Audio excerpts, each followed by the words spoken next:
Continuando entonces con el desarrollo del ciclo de charlas organizado por el Centro de Estudiantes de la Cárcel 9, ¿sí?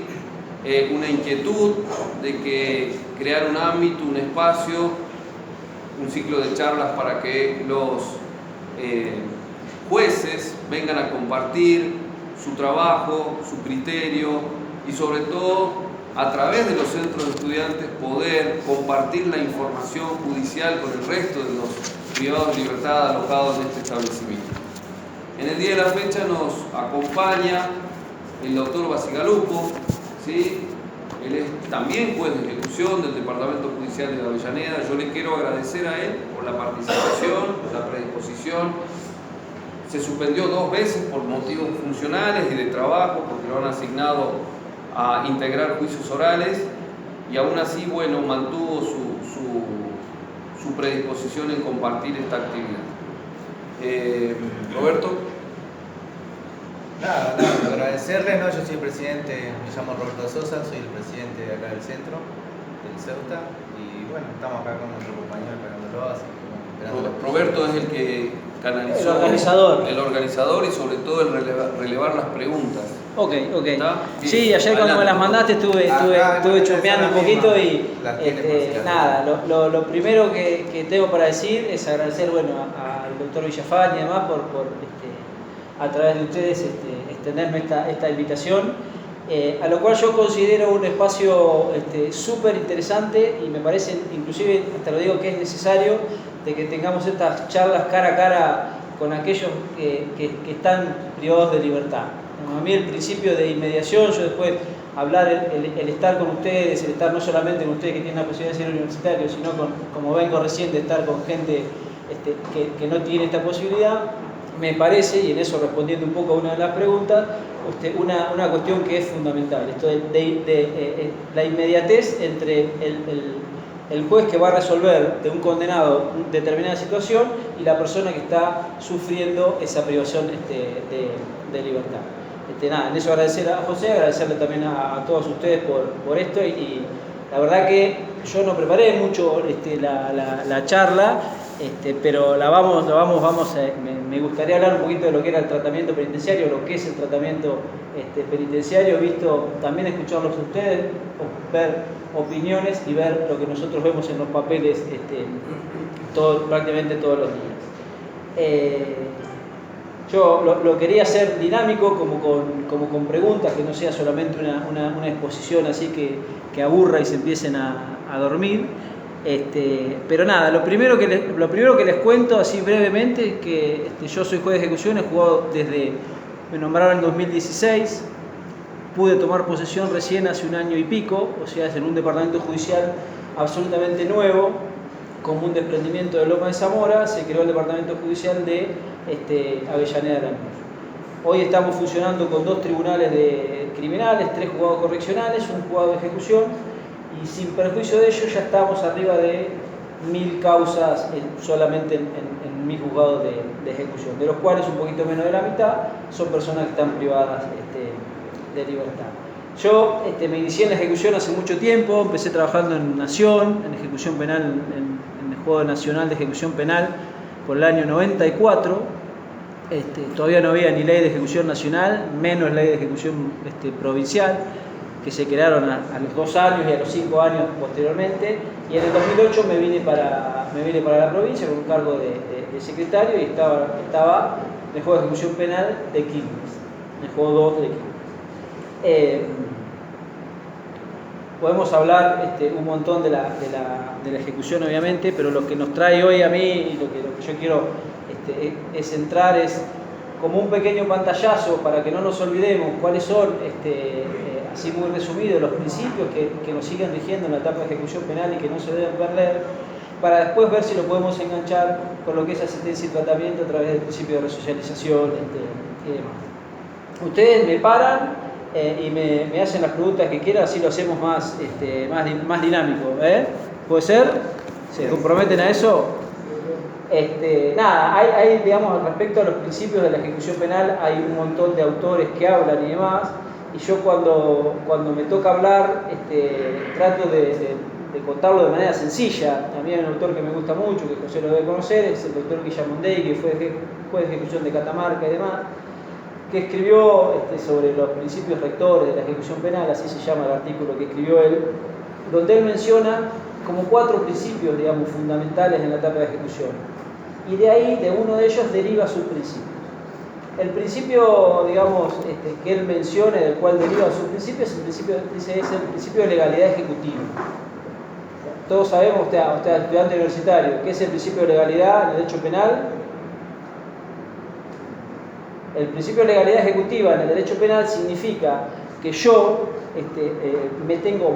mi ejecución de la pena privativa de libertad se va a regir de acuerdo a la norma que estaba vigente al momento que yo cometí el hecho. ¿Se entiende? O sea, no puede haber, si yo cometo el hecho en el 2005 y posteriormente se agrava en el 2007 esa norma, a mí no me pueden aplicar ese agravante porque yo el hecho lo cometí en el 2005. La excepción... Surge una arbitrariedad manifiesta. ¿Sí? Claro. La excepción está dada con la ley penal más benigna. O sea, si después de yo haber cometido un delito, ahí te contesto, no sé, la escala penal baja, yo puedo solicitar esa rebaja porque es en beneficio mío. Era lo que es el famoso ley automotor que salió allá por el 90 y pico y demás, que se redujo la escala penal de la ley que roba automotor, entonces todos los cómputos fueron hechos nuevos en relación a la nueva escala penal, de incluso aquellos que habían sido condenados con la peor ley, digamos, llamarlo de alguna manera. Era de 9 a 20 la de robo automotor Exactamente. y después bajó a robo calificado. Exactamente, eso se aplicó muchísimo, es más, me lo tomaron en un examen. No, yo decía que lo que usted está hablando se da en relación a las leyes penales. Sí, la ley más benigna o retroactividad de la ley siempre que sea ley penal. Ahora, la ejecución penal no funciona. Sí. ¿También funciona así? Sí, por supuesto. Por ejemplo, si yo hoy hoy por hoy, con las modificaciones que se ha hecho en el Código Penal, por ejemplo la última de 2017 y demás, donde a una persona que comete un delito de tenencia de estupefacientes con fines de comercialización, hoy le está vedada esa posibilidad de salir en libertad condicional, si ese delito yo lo hubiera cometido 4 años atrás, cuando la norma no existía, yo podría. O sea, esto fue en enero de 2017, una cosa así. Si yo cometí el delito en el 2016, yo sigo teniendo la posibilidad de tener la libertad Yo lo condicional. interpretaba así, pero me habían dicho que como es la ejecución penal, a veces lo tenemos, está dentro del Código Procesal Penal de la provincia de Buenos Aires, no es ley penal, entonces, y algunas veces dicen no, pero es medio ley administrativa. Lo que yo quiero dejar aclarado, digamos, que lo que podemos charlar acá no deja de ser, digamos, podemos hablar de generalidades, pero cada juez y demás interpreta, claro, lo que le parece. No hay mucho para interpretar también porque las normas son relativamente estrictas en ese sentido. Lo que se puede interpretar, como yo me contó Juan Galarreta que estaba hablando acá, también respecto a la constitucionalidad del 14, eso sí se puede interpretar. Que de hecho justamente el artículo 18 de la Constitución Nacional lo dice si es ley de fondo o ley de forma. Por eso también el Código Procesal Penal también se debe aplicar al momento del hecho. Sí. Hay varias jurisprudencias. Por eso, sí. pero no todas las veces, como dijo, interpretan lo mismo. Por eso. Bueno, yo le quería preguntar si usted qué criterio tenía sobre el artículo. Ya llegamos a eso. Déjame terminar y después veo que hay unas preguntas, capaz que le hiciste vos a las preguntas. No. Bueno, de este principio de que habíamos hablado de legalidad ejecutiva, es decir, digamos, se aplica la ley vigente al momento que yo cometo el delito, con la excepción esta que dijimos. De ahí derivan varios subprincipios, por ejemplo el de reserva, que o sea, yo no se me pueden conculcar derechos más allá de los derechos que a mí me saca la sentencia, o sea, la privación de libertad, la patria potestad, la disposición de bienes entre vivos y demás. Más de eso no puedo, yo podría seguir trabajando, podría seguir estudiando. Después discutimos la existencia de cupos o no dentro de una unidad con 1.900 presos como esta hoy, cuando tiene una capacidad de 1.700, por decirlo de determinada manera. Otro de los subprincipios que derivan de ahí es el de humanidad, o sea que deberían las penas estar exentas de trato inhumano, crueles, degradantes, eso está más claro. Yo cuando a veces le hablo a los chicos, a los que tengo a veces de alumnos como oficiales, le digo, esto es fundamental, muchachos, porque no solamente estás cometiendo un delito grave, por el cual pasás de un lado, pasás para el otro. Es complejo. Su principio de progresividad también nos habla de demás. Su principio de progresividad todos lo conocemos, es ir avanzando, digamos, de más estricto estadio a regímenes más abiertos. Todos sabemos, no sé si lo saben, digamos que la progresividad en la provincia de Buenos Aires es diferente a la ley nacional. En la provincia de Buenos Aires tenemos 3 regímenes con modalidades: el cerrado con sus 2 modalidades, el semiabierto con sus 2 modalidades y el régimen abierto. Y esto es importante que lo sepan porque, digamos, por ejemplo, aquel que quiere salir en salidas transitorias no es lo mismo que esté cerrado en un régimen cerrado severo a que esté en un semiabierto amplio. ¿Por qué no es lo mismo? Porque yo necesito como piso para salir en salidas transitorias, entre otros requisitos, estar incorporado a un régimen semiabierto amplio. Pero depende del criterio del magistrado, porque no dice que tiene que ser precisamente secuencial. No es secuencial, es alternativo, pero yo te puedo pasar a vos de un régimen cerrado estricto a un régimen abierto, te puedo pasar de un régimen cerrado a un semiabierto amplio, pero el piso que establece la norma para las salidas transitorias es el régimen semiabierto amplio. O sea, vos podés, por ejemplo, estar en un régimen cerrado, limitado, me pedís las salidas transitorias, este es mi criterio, y yo, en una resolución, te puedo pasar, analizando y fundamentando más, a un régimen semiabierto amplio y darte las salidas transitorias. Hay otros jueces que no lo hacen, no están en régimen semiabierto amplio, no a salidas transitorias. Yo lo evalúo, si veo que por ineficacia de la administración penitenciaria estuviste 2 años en un mismo régimen, no tuviste ningún tipo de sanción, estuviste trabajando, estuviste estudiando, o sea, hay que hacerle un avance en esa progresividad. Entonces sí, yo te incorporo a un régimen semiabierto amplio y te incorporo a salidas transitorias. Evalúo si cumplí todos los demás requisitos, ¿no? Porque no es solamente eso. ¿Se entiende? Ese es otro de los subprincipios, su principio de progresividad. Y después habla, el principio de inmediación también lo menciona, que es esto, el estar nosotros con los internos o los privados de libertad y demás, también con la gente del servicio penitenciario. Yo ahora me voy a llevar una ficha dactiloscópica que a mí me faltaban para darle una intervención a la Fiscalía para resolver una libertad. Para eso sirve también el principio de inmediación y para también nosotros, ante cualquier eventualidad que esté mal, informar a las autoridades correspondientes que tienen que tomar carta en el asunto. Y después llegamos a 2 principios que para mí son los más importantes, que es el de judicialización, ya lo habrán escuchado nombrar, que refiere que toda modificación, ya sea cualitativa o cualitativa de la pena, la debe tomar el juez de ejecución. Entonces, cualquier modificación en el cumplimiento de la pena debe ser tomada por el juez de ejecución. Eso es la judicialización.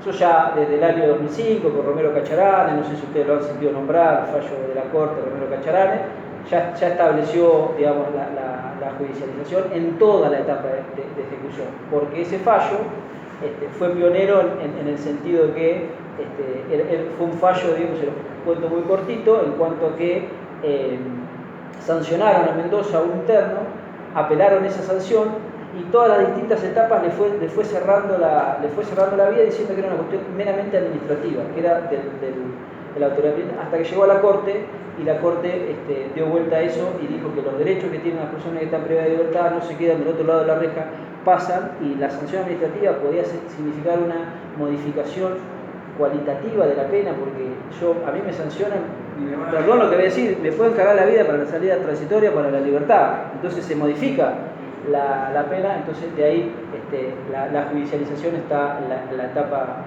plena desde que la sentencia está firme. Y después está el último principio, que es el fin de las penas privativas de libertad, ¿cuál es? Todos lo saben, el principio de resocialización, inserción social y demás. Llamémoslo como quieran, está legislado tanto en la ley nacional, en la ley de la provincia de Buenos Aires, en el artículo 4 y demás, pero digamos, este principio tiene una particularidad, que es un principio que tiene jerarquía constitucional.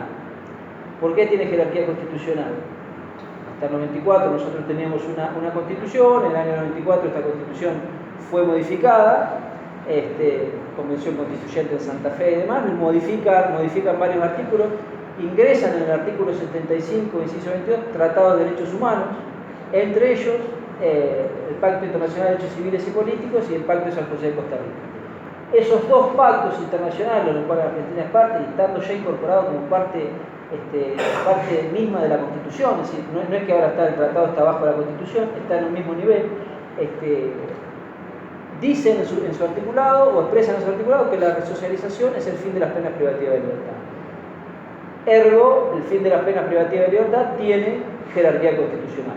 Cualquier norma que contraríe ese fin socializador, llámese artículo 14, artículo 100 de la ley 256, podría ser eventualmente declarado inconstitucional. Claro, no, yo decía, ya que es un principio fundamental, con regla constitucional, que pasaba con las penas perpetuas, donde en realidad dice no, pero te da la condicional a los 35 años, sí, pero después está el 14. Si se ajusta a derecho me va a decir no, pero por el 14 te lo van a negar. Ahora entonces, ¿dónde quedó ese principio? Porque como no tengo una pena, un acortamiento de la pena, tengo una figura, ¿cuándo me voy? Ese es un caso que podemos, se discute, no solamente está discutido acá, sino está discutido afuera a rajatabla, pero eso lo podemos hablar. Yo le quería proponer otra cosa, si José me dice, dos temas para hablarlo en otro encuentro, que lo podemos hacer este año o si no el año que viene. Este tema de las penas perpetuas, de la inconstitucionalidad del 100 o del 14, porque me parece que está bueno analizarlo en concreto esos dos temas. Yo no lo elegí en el temario que me había pasado el doctor, porque digo, Juan ya había hablado de inconstitucionalidad y Juan es bastante claro cuando habla de eso, pero digo, si no se oponen podemos charlarlo en otro evento. Sí. Anotamos el pedido. Sí, pará, primero estaba él, allá, rojo. Justamente con respecto a la constitucionalidad, doctor, el artículo 80 puede entrar dentro de ese principio del Código Penal. Artículo 80 solo, 80... No, porque viola el crimen en causa, por ejemplo. Sí, claro. Justo tengo un compañero, un amigo que yo teníamos un fallo para poder plantear la transitoria. Escúcheme, le voy a hacer una aclaración. Vamos a hacer una aclaración porque esto están muy buenas las preguntas. Ahora, le tengo que hacer dos aclaraciones. Me interesa que el doctor pueda desarrollar el tema que él prepara. Es cierto que la progresividad tiene directa conexión con esto, pero ahí vienen dos cuestiones. Primero, el ofrecimiento, y nosotros tomamos nota para una futura organización y una futura invitación de estos temas, que la progresividad respecto de las penas perpetuas. Pero además, como lo dijo el doctor, esta temática ya fue tratada por el doctor Galán. Entonces, por una cuestión de organización, vamos a dejar que avance. Ni más ni menos que eso, pero lo charlamos, convino con algún otro colega y venimos y lo charlamos entre todos. Eso me encantaría, por supuesto, sí. Avanzamos por los principios. Por el tema, sumado, si van a preparar algo, hay algo que me interesa respecto a, por ejemplo, el Tratado de Roma, la Convención de Roma, que habla para el delito de genocidio, lesa humanidad. Es que viene con eso. Claro, que tiene una pena máxima de 30 años y acá por un solo hecho abrieron una pena perpetua. Sí, eso cuando eleven el temario, eso se agrega. Qué bien, Bien, qué bien. Sí. Buen día, doctor. Buen día. La pregunta es la siguiente, en base a los principios que usted estaba mencionando. Estos principios tienen que ver con la evaluación que hacen los operadores del servicio sobre los informes criminológicos. Los operadores. ¿Estos principios tienen que tener en cuenta? Debería, por supuesto, pero no solamente el operador penitenciario, sino nosotros mismos debemos tener en cuenta ese, por ejemplo, el principio de judicialización. A mí me traen un informe técnico criminológico por un pedido X de libertad asistida en términos de libertad condicional, y yo puedo observar que ese informe técnico criminológico está mal hecho, porque desde no tiene fecha, está mal la pena, no se condice con lo que a mí me contó el penado que yo lo vi, en una página me dice una cosa, en otra página me dice otra, en una me dice que tiene conducta regular, otra me dice que tiene concepto bueno. Todo eso y ahí mismo uno aplica ese principio, el principio de judicialización, y ese informe técnico criminológico claramente no es válido.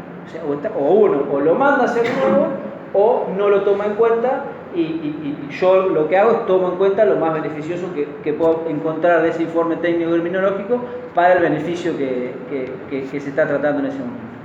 Pero sí. Quería decirle que yo encuentro, o sea, la permisividad de la pena con un título vacío de contenido.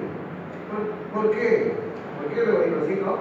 Sí. Porque me llevo 3 años que he penado a la gente, no tengo sanción disciplinaria, o sea, soy estudiante universitario, nunca se me hizo la progresividad. O sea, vacío de contenido, considero que lo único que le da eficacia a la norma jurídica es el detenido. Bueno, y nosotros deberíamos también darle eficacia, porque si yo puedo observar o sea, primero me parece que hay que hacer un mea culpa del Poder Judicial en esto de extender la imposición de una pena durante 2 o 3 años, en los cuales uno no tiene ese tratamiento penitenciario individual de manera tan contundente, y que es lo que uno tiene que hacer de ahí en adelante. Pero yo, en cierto modo, cuando yo puedo observar, y a esto voy, que son cuestiones personales de cada uno, hay a jueces que no le interesa la progresividad, y a mí sí me interesa la progresividad porque yo creo que es el camino que hay que hacer sin perjuicio de que no es secuencial, si no puede ser alternativo, yo puedo saltear, pero digo, yo sé que muchos lo sienten, esta cuestión de sentirse vacío en el sistema progresivo, porque yo te puedo incorporar a vos a un régimen semiabierto y limitado y seguís estando en la unidad 2 de Sierra Chica. ¿Se entiende lo que digo? Entonces, no está preparado para mí el sistema en esto de que cada unidad tenga un régimen determinado, cuando en dicha unidad, por la cantidad de detenidos que hay, por la cantidad de personas procesadas que hay y demás, es imposible realizar un tratamiento individualizado y progresivo como corresponde.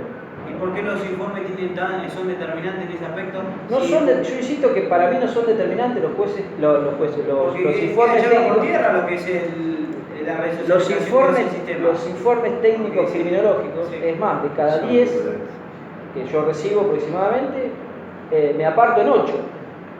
Porque el informe penitenciario a uno, por lo menos en mi caso, no me determina la resolución a adoptar.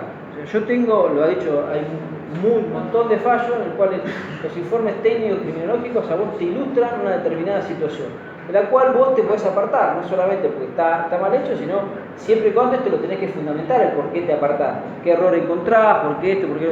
Pero uno se puede apartar, no es determinante el informe técnico criminológico. Ahora, hay jueces que dicen inviable, no al lugar, y sí, seguramente debe haber. Y no mirar el informe técnico criminológico, analizar esto que yo quería introducir de cuáles son las áreas tratamentales, ¿no es cierto? ¿Cuáles son las áreas tratamentales? La ley nos habla de 5 áreas tratamentales. Te habla de convivencia, educación, trabajo, tiempo libre y el área psicosocial. Yo, por ejemplo, la convivencia la refiero prácticamente casi con exclusividad a lo que es la nota de conducta. Pero no hay una clasificación de detenido del banco. Debería.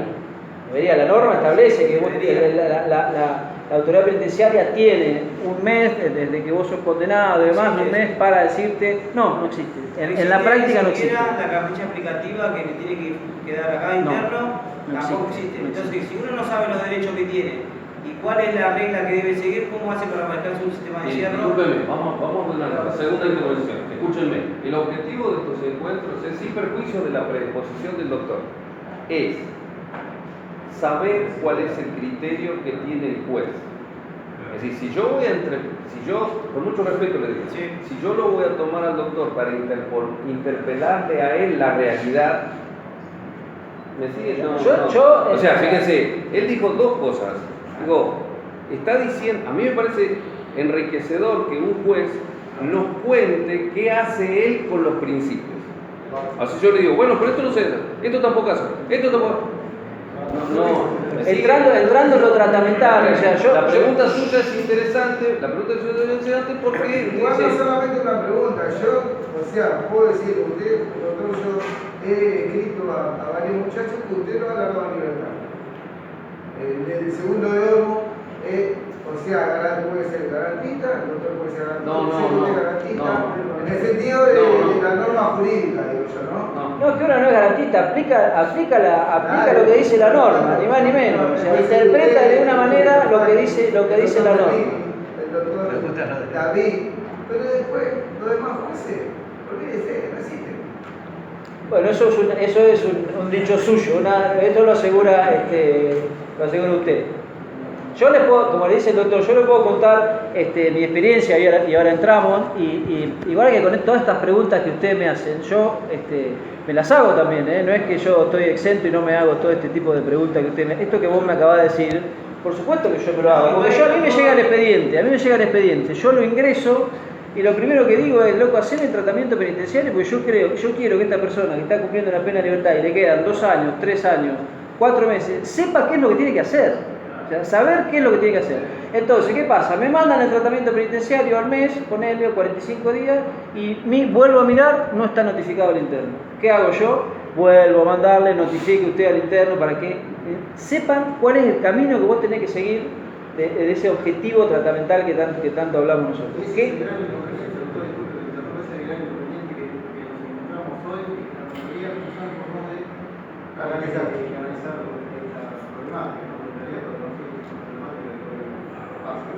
Sí, o sea, la respuesta mía sería canalizarla a través de su defensa, ya sea oficial o sea particular.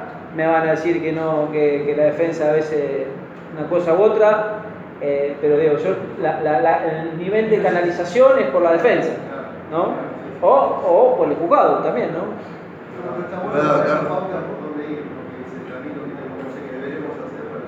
Y el camino normal es la defensa saturada, con poco recurso material, recurso humano y demás, pero claramente la defensa.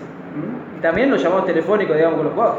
Yo, una de las preguntas que era ¿por qué no atienden los jueces no atienden a los internos? A mí me parece que es para nuestra función, me parece que es básico, es el ABC de conocerle la cara a él, al otro, porque después nosotros, si no, encontramos papeles atrás del escritorio y no sabemos qué es una persona, cómo está, qué siente, cuánta familia tiene, todo eso. Hay cuestiones, esto no le voy a mentir, hay chicos que a uno le impresionan bien, hay chicos que le impresionan regular y hay chicos que impresionan de otra manera. Pero el estar permanente es necesario porque a mí, esto hablo por mí, me soluciona un montón de cuestiones y también a ustedes los baja, que venga alguien y les diga cómo va su causa, si ese fue mucho mejor, el secretario mucho mejor, para que ustedes también sepan, y lo que sí, como yo no les voy a decir, les digo siempre chicos, una cosa por otra.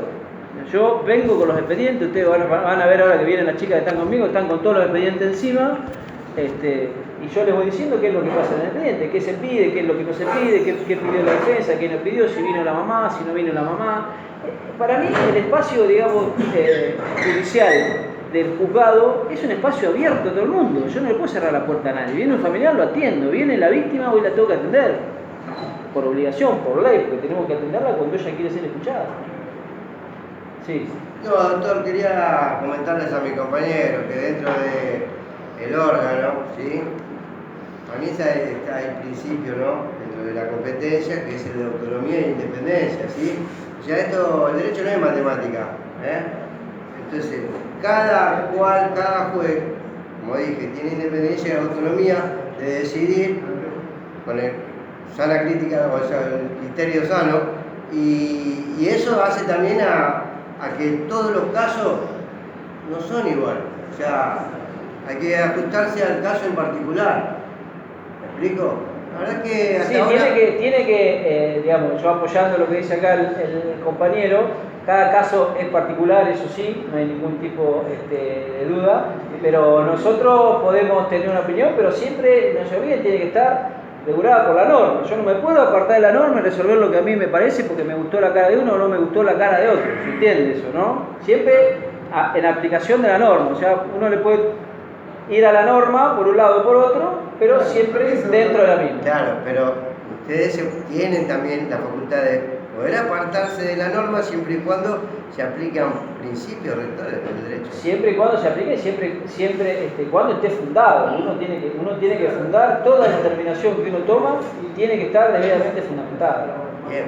Nosotros cuando resolvemos, ya te contesto, alguna incidencia de libertad o demás, la misma ley nos autoriza a apartarnos de lo que dice el informe técnico criminológico, el 105 lo autoriza para apartarnos. Por eso te digo que no es vinculante lo que dice un informe técnico. Exactamente. Y en el caso particular, y cada caso, como decía el compañero, ahí me parece que.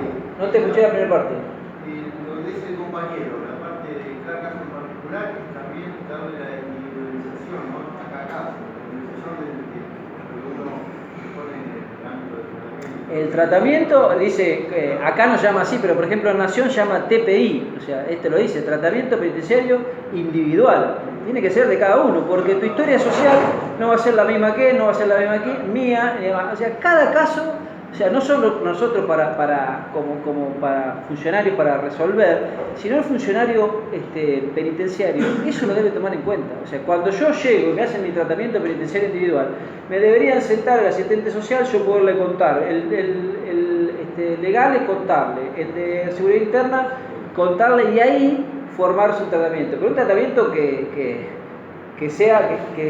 traduzca todo lo que uno... Hoy por hoy tenemos tanta cantidad de detenidos que los tratamientos son de 10-15 minutos, entonces, bueno, ahí estamos fallando por la cantidad de gente. Permiso, ¿no? En cuanto a mi compañero Nelson, que yo lo conozco, o sea, la progresividad sintéticamente el decreto 396/99 con la formalidad.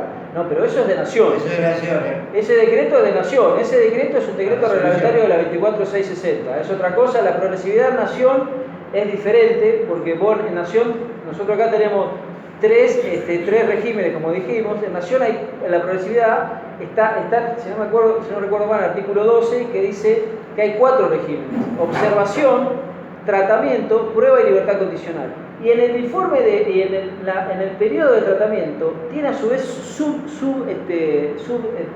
consolidación, socialización y había algún otro más que no recuerdo. Consolidación, confianza confianza, prueba. Confianza y prueba. ¿Y de provincia cuál sería entonces? Régimen abierto, régimen cerrado con sus 2 modalidades y régimen semiabierto con sus 2 modalidades. Ese es el régimen progresivo en la provincia de Buenos Aires. Con la formalidad del escrito. ¿Qué? Con la formalidad del escrito. Las formalidades del escrito.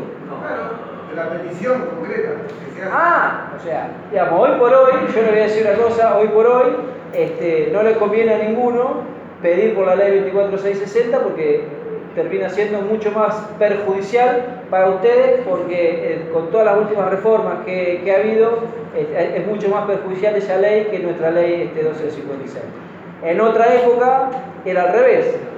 Era más beneficiosa la ley 24660 que nuestra 12250. Ahora más restrictivo.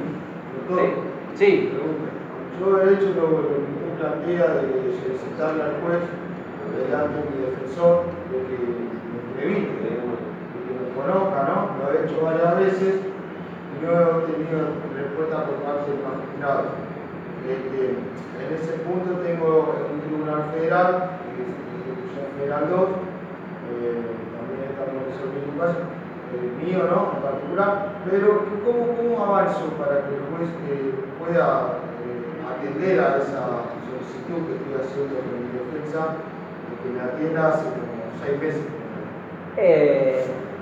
¿Qué haría yo? Yo, por ejemplo, hablaría con el procurador, acá dentro de la unidad, trataría de hablar con el procurador, que el procurador se comunique con el juzgado e insistiría, no solamente con el juzgado, sino con su defensa, que se comunique el procurador. Ese sería el camino que yo tomaría. Desde el punto que usted dice es muy importante, como usted dice, conocer a la persona, ¿no? Porque está muy bien. Insisto, eso es para mí. Habrá otros jueces que le parece que está bien, digamos, resolver cuestiones de atrás en su despacho. Muchas gracias. No, de nada. Doctor, si yo le pediría siguiente. De atrás. Sí, le quería hacer una pregunta. Mi nombre es Ramón Escalada. Sí. Estudiante también de Derecho y entendemos, no creo que la mayoría que estamos acá, que la pena es resocializadora y que, bueno, y que hay un régimen de la progresividad, ¿no es cierto? Pero también podemos observar, ¿no?, en el informe que se hizo a través del Tribunal de Sanción Penal del 2017, las condiciones de detención, ¿no?, de las personas privadas de la libertad, las distintas ejecuciones de los distintos departamentos judiciales, ¿no es cierto?, en los cuales no se accede, ninguna de las personas accede, si bien no está actualizado por la pandemia, el problema de la pandemia, se podía observar en ese informe que las ejecuciones están prácticamente cerradas. ¿En qué sentido? Que no había ningún instituto liberatorio para ninguna de las personas, más allá de su ejecución, la ejecución de Villafañe, y bueno, también la de San Isidro. ¿No es cierto? Ustedes como departamentos judiciales, específicamente como órganos de ejecución, ¿no?, que se juntan a hablar sobre esta problemática que tienen como poder judicial y como órgano rector de ejecución de la pena. Mirá, te voy a contestar dos cosas. Primero, que nosotros somos un departamento judicial nuevo, que arrancamos después de la pandemia, y con eso, o sea, no tenemos actividad. Yo he tenido la suerte que me ha tocado un edificio en el cual estoy con todos los jueces penales, con los del tribunal oral y demás, y he podido tener un diálogo bastante acorde y demás, lo cual me ha facilitado un montón de cosas. Y sumo a esto que ahora la Corte, no sé si te llegó a vos, José, ha creado una mesa de diálogo con todas las partes, con todos estos problemas de superpoblación y demás, una más, para que va a ir recorriendo por departamental para hablar de una serie de problemas. Entre todo ello está los problemas de no solamente de ejecución, sino todo el fuero penal, basado en algunas experiencias que se hicieron en Mar del Plata. Creo que, si no me equivoco, habían estado en Mar del Plata la semana pasada, hoy estaban en Bahía Blanca, la semana que viene están en Lomas de Zamora.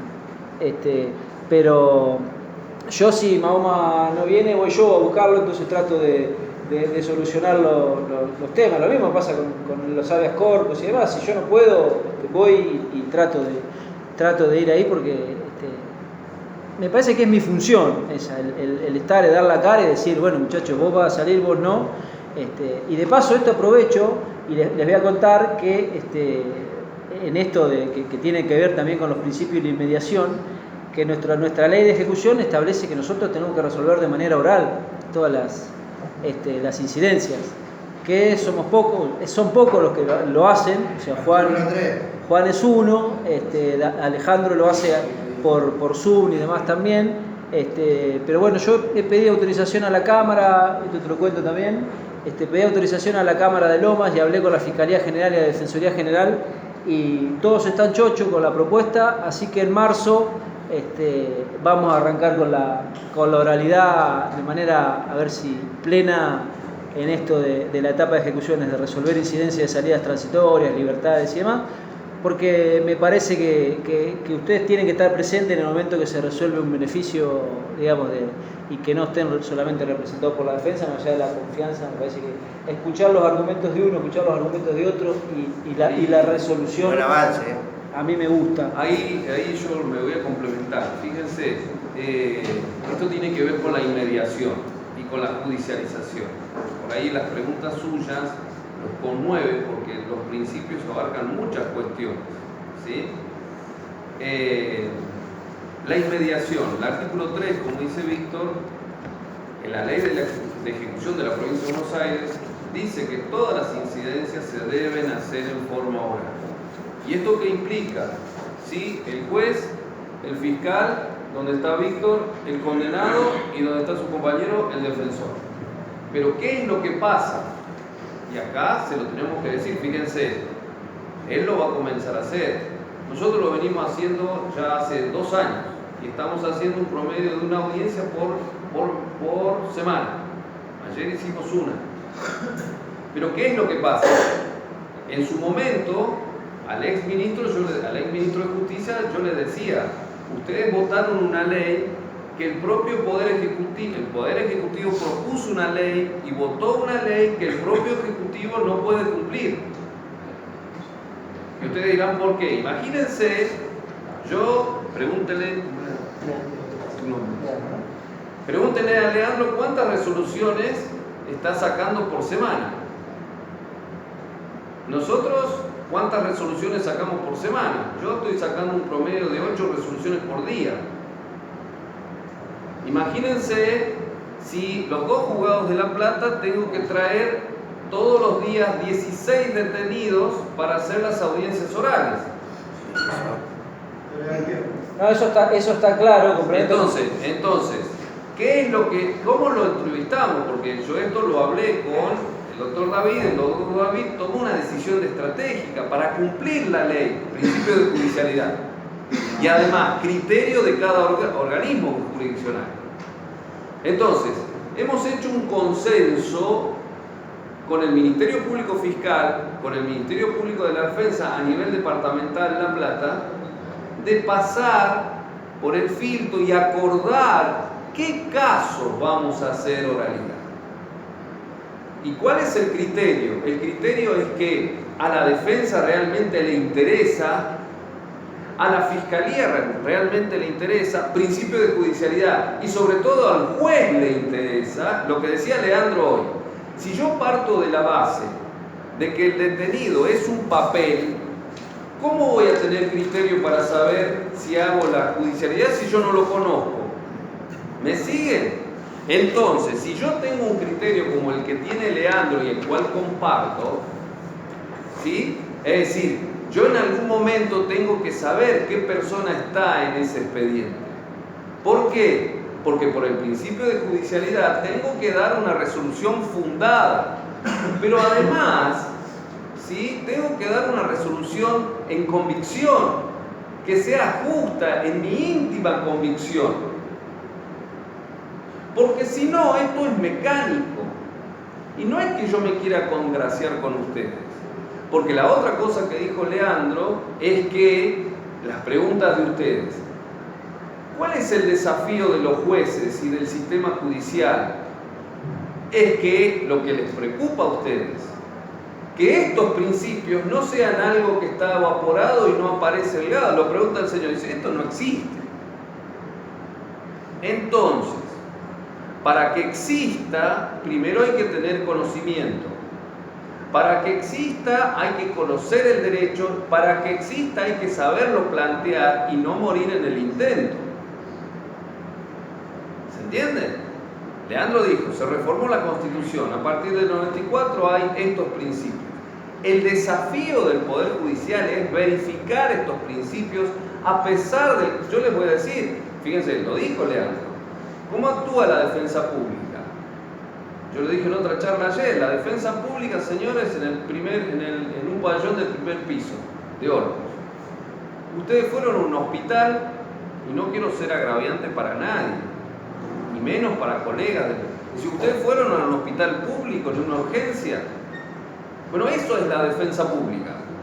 Leandro dijo falta de personal, de infraestructura. Entonces es aceptar el desafío. Entonces, ¿es mala la defensa oficial? No, carece de recursos. Ahora, el desafío también es de ellos. ¿En qué sentido? En garantizar la inmediación, el contacto directo. Y esto lo saben ustedes mejor que yo. Entonces, la oralidad viene a ser un problema viene a ser una solución si los operadores aceptan aplicarla como tal. ¿Me siguen? Leandro dice, fíjense que el juez, por iniciativa propia, acordó con los otros operadores poder realizarla. Yo no tuve ese principio porque, pues si no, vamos a tener muchas veces, no, vamos a acordar un criterio. Y es muy significativo para todos. Y la otra cuestión, inmediación, que decía Leandro. Inmediación. La resolución de ayer fue, fíjense, lo comparto con ustedes, complementándolo de Leandro. De 10 resoluciones tomadas por el artículo 3 en forma oral, solo un promedio de 1 o 2 son recurridas. Son consentidas por la defensa y por la fiscalía. ¿Saben por qué? Por lo que dijo Leandro, la inmediación. Porque el fiscal está conociendo y el defensor está conociendo. Ayer la fiscal era una detenida de la cárcel 51, condenada a 13 años de prisión por un homicidio junto a su marido.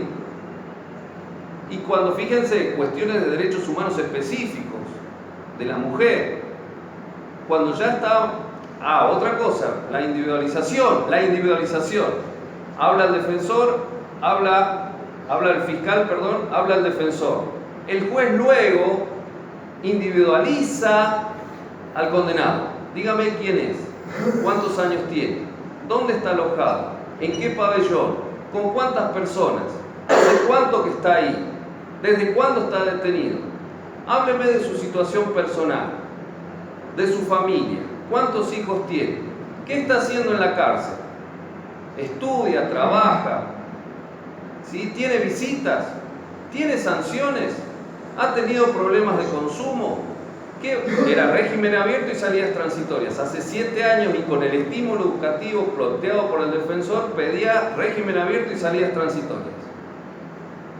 ¿Qué hizo? ¿Qué cursos hizo? ¿Sí? ¿Dónde va a ir en el caso que se dé? ¿Me sigue? Entonces, no se dio las salidas transitorias jurisdiccionalmente, se dio el régimen abierto y cuando se individualiza, decía a la condenada, la fiscal le pregunta, dígame, ¿cuál era el trato con su marido? Y la mujer habla de una cuestión de violencia de género. Yo estaba amenazada. Que la resolución eso no fue estaba en los papeles, ¿no? Exacto. Esto no está en los papeles. ¿Me siguen? Entonces, la resolución fue denegar salidas transitorias, otorgar régimen abierto, ¿sí? Y lo consintió la defensa. Pero fíjense, una persona, progresividad, que estaba en un régimen cerrado, pero que el servicio penitenciario, valorando lo que hacía, lo puso en el módulo de autogestión en la 51. Y ahora tiene régimen abierto, pero ya tiene acreditado jurisdiccionalmente el estímulo educativo. Y como dijo Leandro, se le asegura en la individualidad la progresividad. La próxima petición, que va a ser por lo menos de acá a 4 meses, la próxima evaluación, ¿de dónde arranca? Progresividad. Desde el régimen abierto. Y eso que decías vos anteriormente, según lo que entendí, 7 años lleva el régimen cerrado. ¿Se entiende? Es de una pena de 13, la mitad había sido en régimen cerrado. Obviamente ahí hay una falla del servicio. Que debe ser valorada jurisdiccionalmente y que esa valoración se acrecenta con la presencia del condenado. Ahora, fíjense, si todos harían esto a la vez, se satura el sistema y no sirve. O como hace el doctor, que yo no estoy de acuerdo, tengo un gran aprecio por él, lo hace todo virtual.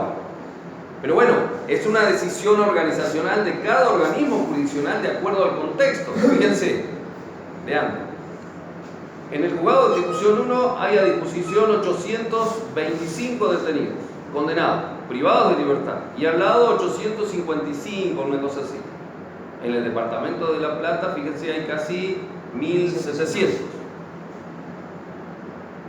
El desafío, como decimos con Leandro, ¿cómo garantizás la progresividad? ¿Cómo garantizás la individualización? Evidentemente, porque acá hay otra cuestión. En los principios, una cuestión que deben verla ustedes es la dialéctica del proceso, el acusatorio. Es alguien que pide, alguien que contesta, y esta dialéctica hace que se provoque una decisión fundada, individualizada, de acuerdo a los principios de la ley. Esto es lo que se trata. Primero, permiso, y hay que tener en cuenta que hay un ente entre medio de juez y detenido, ¿no? Que es el departamento técnico, criminológico, etcétera, etcétera, etcétera. Ahora, dado el principio judicial, el principio de imparcialidad, y dado que el ilícito debe ser la sanción, ¿no? Dado los requisitos, también tiene que ser la liberación. Se contesta lo que se pide. En este caso, si es la libertad. Si es un cambio de régimen, un cambio de régimen. Por eso te digo el vacío de contenido de la progresividad. No, lo entendí. ¿Usted me entendió a mí? Yo lo entendí, pero digamos, la función que uno puede, entiendo dónde va y entiendo la pregunta, pero es parte de nuestra función también evacuar ese vacío que vos sentís, porque como lo hizo el doctor, ayer lo evacuó, después de 7 años, llegó tarde, y sí, llegó tarde, pero la progresividad la terminó evacuando él. No lo hizo el servicio y no lo hizo, lo hizo el juez que tiene a cargo, fijándole un piso en el cual régimen abierto tendrá que cuidarlo, tendrá que portarse bien para después dar el salto al próximo paso de la progresividad, que será la salida transitoria, o la salida o la libertad condicional o asistida, o la que le corresponda. Última pregunta. Yo, por ejemplo, ¿no? Última pregunta a usted.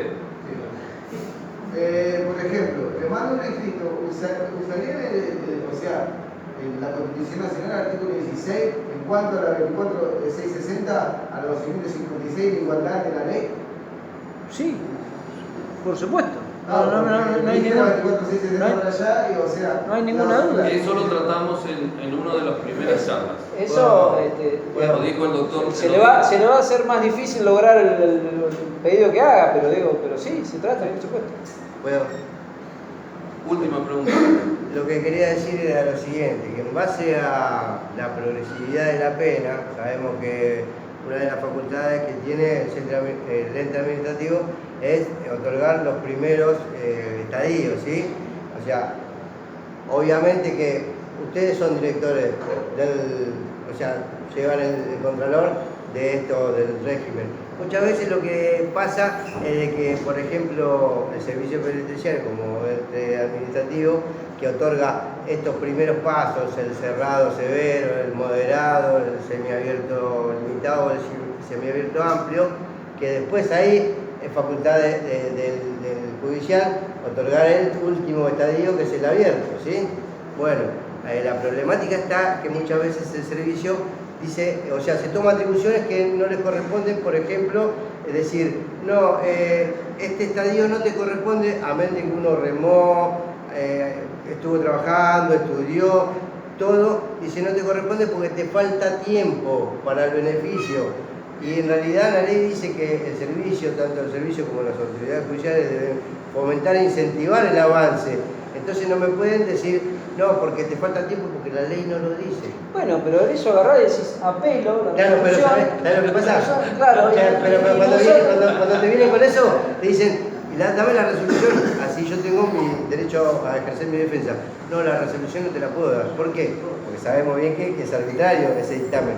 No te la puedo dar. Pero es cierto que el servicio penitenciario, según la ley, tiene la facultad de incorporarte a los regímenes, menos el régimen abierto, que es función jurisdiccional.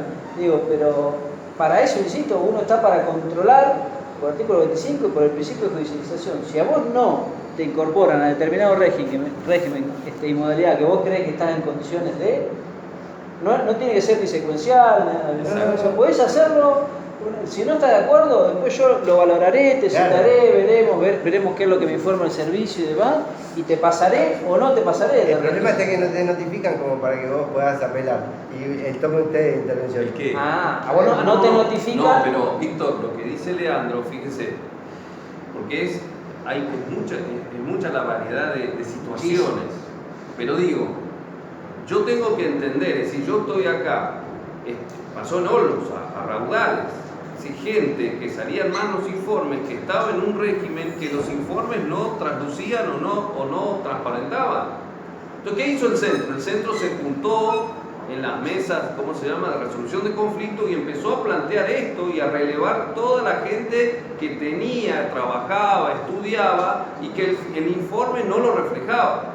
Rol del centro de estudiantes. ¿Está? Ahora, como dijo Leandro, en el primer encuentro, es decir, esto lo tengo que canalizar por el defensor. ¿Por qué? Porque en la primera intervención jurisdiccional yo lo tengo que hacer valer. O al revés. Y Villafañe, usted no me dio, yo le pedí el régimen, el régimen abierto y la salida transitoria. ¿Y qué le di? No, usted me dio un régimen semiabierto amplio. Pero usted la próxima ya no arranca de nada. Adelantamiento. ¿Me siguen? Entonces, tienen que entender que, como le decía, esto funciona desde la dialéctica, es decir, yo a quién recurro, a mi defensor, lo planteo, ¿sí? Me lo va a contestar el fiscal y después lo va a tener que resolver, obligo al juez a que resuelva. A ver, yo cuando la modalidad que yo tengo en eso es, si a vos no te notifican, a mí sí me notifican por lo general. Entonces yo hago un despachito de 2 líneas en atención a la incorporación del interno Sosa al régimen semiabierto limitado, notifico a la defensa. Y si la defensa es viva, tiene ganas de trabajar, mirará, no, pero tiene hace 14 años que está en el régimen cerrado y no avanzó. Y bueno, no, algo tengo que hacer. Yo quiero decir una cosita más, que digamos, en mi caso en particular, porque de esto se trataba, la chica no me van a dejar mentir, nos apartamos bastante de los informes técnicos criminológicos y en especial al valorar determinadas, digamos, áreas tratamentales que están mal evaluadas. A esto me refiero. Llámese lo que todos conocemos, más allá de lo que yo le dije, educación, trabajo y el famoso informe psicológico que no se arrepiente de la actitud que tuvo y demás, que eso podría dar para otra charla también, que yo no lo tomo en cuenta porque uno no tiene que salir moralmente elevado después de una privación de libertad, sino que este lugar a vos te dé las herramientas para una vez que salgas nuevamente puedas saber manejarte y no volver a cometer otro en la manera posible otro hecho que te lleve nuevamente a estar privado de libertad.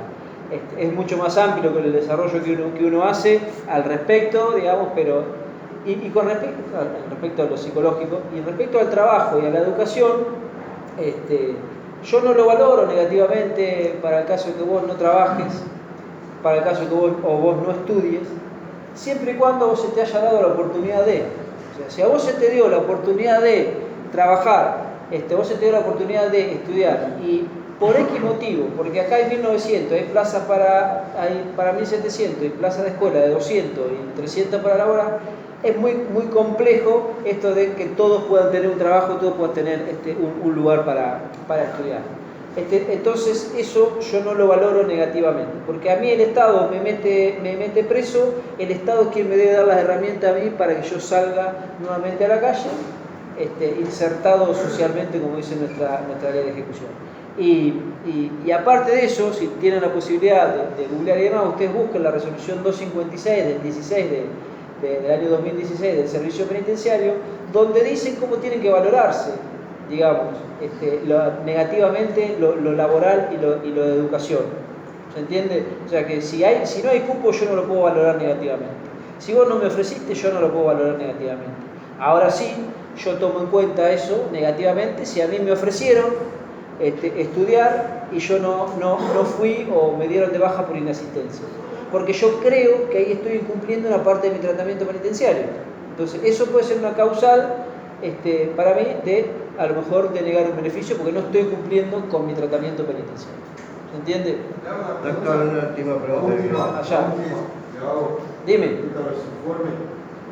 Igual, de todas maneras, ustedes no tienen, más allá que no tienen en cuenta ciertas pautas del informe, es muy importante el informe del servicio penitenciario para tomar una decisión. El informe del servicio penitenciario es lo que... En general. Sí, por supuesto, porque a nosotros nos ilustra. Si nos ilustra de manera real, de manera verídica, qué es lo que has hecho vos dentro de la unidad, fantástico. A mí me da un panorama, yo no vivo acá, no estoy todos los días acá, no sé si vos vas todos los días a estudiar, si te bañás, si no te bañás, si te visita tu familia, tu hija, si tenés visitas íntimas, yo todo eso no lo sé. Si a mí me dan en un papel verídicamente lo que está pasando, no va a haber ningún problema. A eso yo le voy a sumar esto de verte, venir a verte, bueno, a ver, decirme, me dijeron que vos estás en segundo, no, pero yo estoy en primario, no, pero acá me dice que estás en secundario, no, si yo no terminé todas esas cosas, insisto, me puedo apartar, pero si yo veo que todo lo que a mí me informan es fehaciente y está bien, y el informe, por ejemplo, es inviable, a mí me va a costar apartar porque no tengo fundamento para apartarme. Aparte de eso, ustedes tienen que asimilar lo siguiente, que es, fíjense, yo al servicio penitenciario le digo, los informes tienen que ser buenos, ¿Desde qué punto de vista? Por la importancia y la trascendencia que tiene. Fíjense, ustedes piden un derecho, libertad condicional, se ordenan a hacer los informes, el servicio hace los informes, ¿sí? El primero que los valora, escuchen esto, es el fiscal, porque tiene que contestar la vista, si se opone o acepta o consiente la libertad. El segundo, el defensor, van dos. El tercero, el juez, cuando resuelve. Y de acuerdo a lo que resuelva, ¿sí?, uno de los dos va a recurrir. Cuarta valoración de los informes, porque los informes, como dijo Leandro, van a ser la sustancia del fundamento de la resolución. ¿Así? Cuatro. Va a ir a la Cámara. La Cámara va a volver a revisar los informes. Y en algunos casos va a casación. Fíjense, 6 veces son leídos y valorados. Entonces yo al servicio le digo, usted lo tiene que hacer bien. Ahora, lo que quiero resaltar, que cuando los jueces vamos a leer los informes, vemos también lo que dicen las partes interesadamente sobre los informes. Uno va a decir no, le aconsejo, doctor Villafañe, que deniegue por el momento, porque los informes dicen esto y hay también una interpretación parcial e interesada de la ley. Y entonces, esto que yo le digo a mis alumnos, cuando empecé a ser juez, lo escuchaba al defensor y me convencía. Lo escuchaba al fiscal y me convencía. ¿Está? Pero yo tengo... No, usted no hace más preguntas. Entonces, me siguen. Después, ¿está? Este es el desafío. Entonces, yo quiero que primero, lo que dijo Leandro, ¿qué significan los informes para un juez? Segundo, cuando valora los informes, ¿en qué contexto lo hace? Lo hace en la dialéctica del proceso y la necesidad de hacer una decisión fundada. Porque esa decisión fundada va a ser recurrida en la Cámara. Y una cosa más, las audiencias del artículo 3 quedan video filmadas. Y ese registro video filmado es visto por los jueces de la Cámara para resolver el recurso. ¿Está? Bien. Tenemos que poner los links y todo. Pero... la última preguntita. No, ya que allá lo preguntó. Con esto cerramos. Con respecto a los informes que salen bien, desde aquí, y que después no son tenidos en cuenta al momento. ¿Por qué Villafañe me denegó si me salieron bien los informes? Sí, no espero todo el tiempo de otro departamento judicial. Pero no solamente ha pasado a mí, sino a varios compañeros. ¿Cuál es la pregunta? ¿Hasta qué punto incide la negativa, la lista de partes, ¿sí?, de la Fiscalía, ¿sí?, y en el caso de que se querella, la querella, cuando, por ejemplo, de una condena de 15, hay compañeros que se llevan 12, le han salido bien los informes todas las veces que habían sido solicitados, y sin embargo no se le ha otorgado ningún tipo de beneficio. Y los únicos beneficios que hay son los que otorga el juez penitenciario. Insisto con eso, habría que ver el caso en particular, me parece a mí, porque una pena de 15 años hoy por hoy a esta altura quizás está abarcada por alguna prohibición de la ley, pero y ese sea el fundamento por el cual no le dan, pero los dictámenes de la unidad, los dictámenes fiscales y demás, a nosotros no nos vinculan para resolver una situación por sí o por no. ¿Se entiende? Es una decisión del juez. Es una decisión del juez y del criterio del juez, con la obligación de dar una decisión fundada. Doctor. Siempre todas las decisiones que uno toma tienen que estar fundadas. A mí me gusta contestarle a la defensa, contestarle al fiscal, cada cuestión que ellos mencionan en su exposición o su párrafo o su contestación de traslado o vista, yo les contesto punto por punto lo que yo creo. En algunos casos desacreditando y en otros casos adhiriendo a lo que él está diciendo. Eso es importante, fíjese, esto ya es de maestrito Ciruela de Derecho Procesal Penal. Escúchenme, el juez tiene esa obligación que dice Leandro, pero el juez es soberano de ver con qué hace convicción de toda la prueba. Él dice, la ley le posibilita decir, bueno, yo voy a hacer, toda esta es la prueba, yo voy a hacer convicción con esto y con esto. ¿Sí? Esto es la obligación, esto puede hacerlo. Ahora, tiene una obligación, tiene que decir por qué él encontró convicción con esto. ¿Se entiende? Sí. Doctor. Yo planteé la pregunta, doctor, porque estábamos hablando siempre en el caso de que los informes salían mal. Pero ¿qué pasa cuando los informes siempre salen bien? Se somete a la misma situación. Exactamente la misma es lo situación mismo. que al revés. Es lo mismo. Lo peor, y este es un vicio, yo se lo digo yo, no al doctor. El vicio es que el Ministerio Público diga que estos son actos reflejos. Viable sí, inviable no. No, claro. A ver, ¿qué decimos acá? ¿Es negativo? No, dice el fiscal. Y el juez dice, ¿qué dijo el informe? No. ¿Qué dijo el fiscal? No. Entonces yo no. Eso no es justicia. ¿Pasa? Por supuesto pasa. ¿Y qué tengo que hacer? Antes que me pregunte el señor ahí en el fondo, tengo que conocer los derechos, como dijo Leandro, comunicarme con la defensa y ante la duda, apelo. ¿Está? Con esto.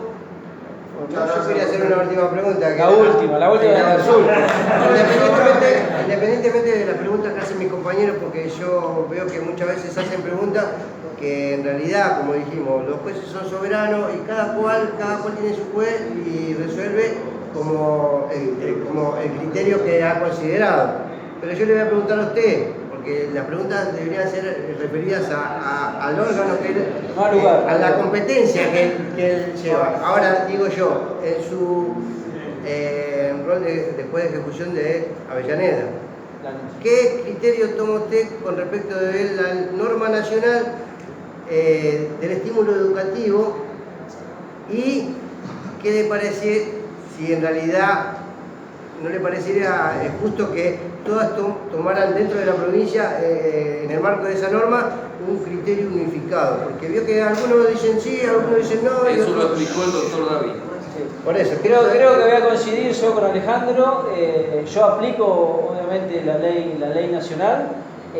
Obviamente es más beneficiosa que nuestra ley, que nuestro estímulo que tenemos en la 1256, que no sería un estímulo porque es casi imposible de cumplimiento.